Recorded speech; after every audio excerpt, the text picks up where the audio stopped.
بسم الله. بسم الله. السلام عليكم ورحمة الله وبركاته. السلام على مين له؟ كيف حالك؟ السلام. كيف حالك؟ كيف تقول؟ الحمد لله. كيف صح؟ ما شاء الله. تفضل. السلام عليكم.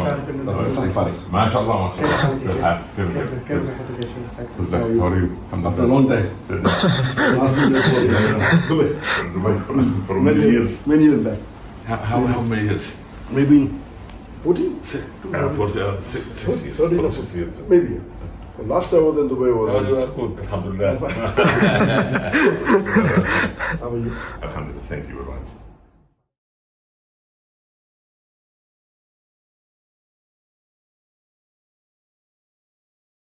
So many thousands of people entered Islam after you, alhamdulillah.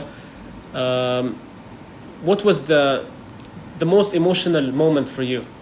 Like one specific story that affected you personally?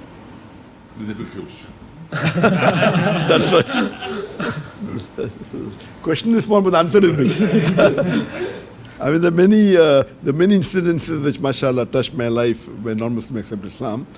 One of the unique was whenever I used to go to Dubai to give lectures, there was a person, Hindu by the name of Rahul. He used to, whenever I used to give public lectures, he used to ask me questions. And he used to ask me one of the most difficult questions. And he said that I know more about Islam than about the management that you're doing, or engineering I think you're doing. So his question was something which was different than the other questions.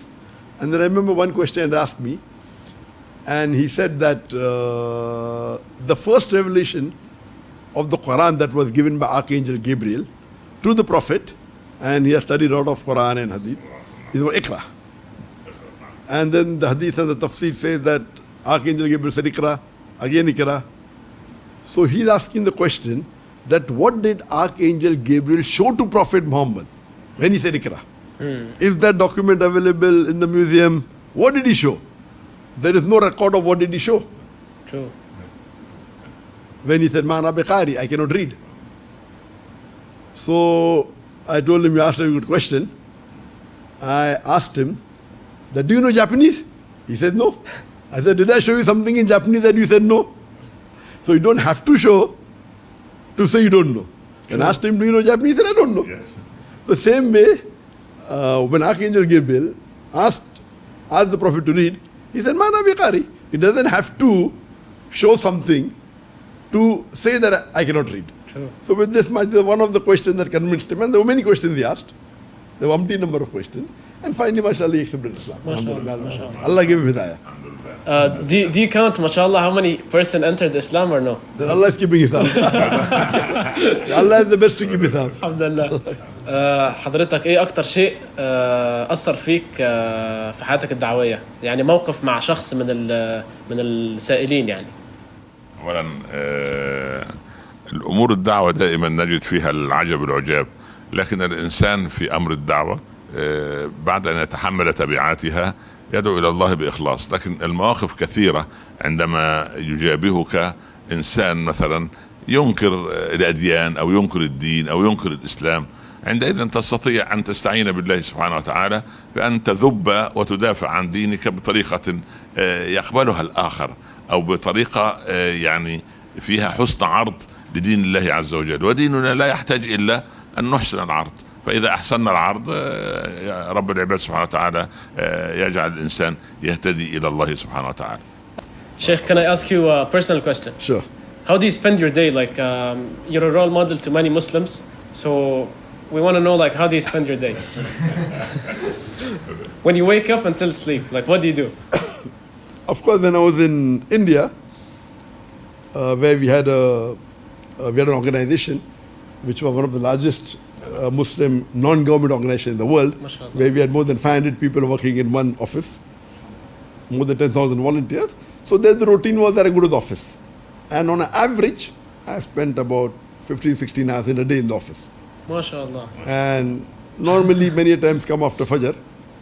Yeah. And then read the Fajr, then sleep for about 3 hours, then get up, have breakfast, then pray the Zohar Salah, then spend time with my parents who are very old that time. Now my father is no longer my life, Jannah, and then go back to the office.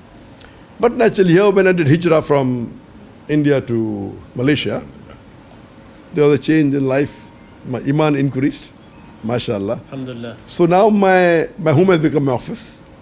MashaAllah. So normally I feel that if Allah has blessed you, the maximum time a person should spend in life, in a day, is on salah.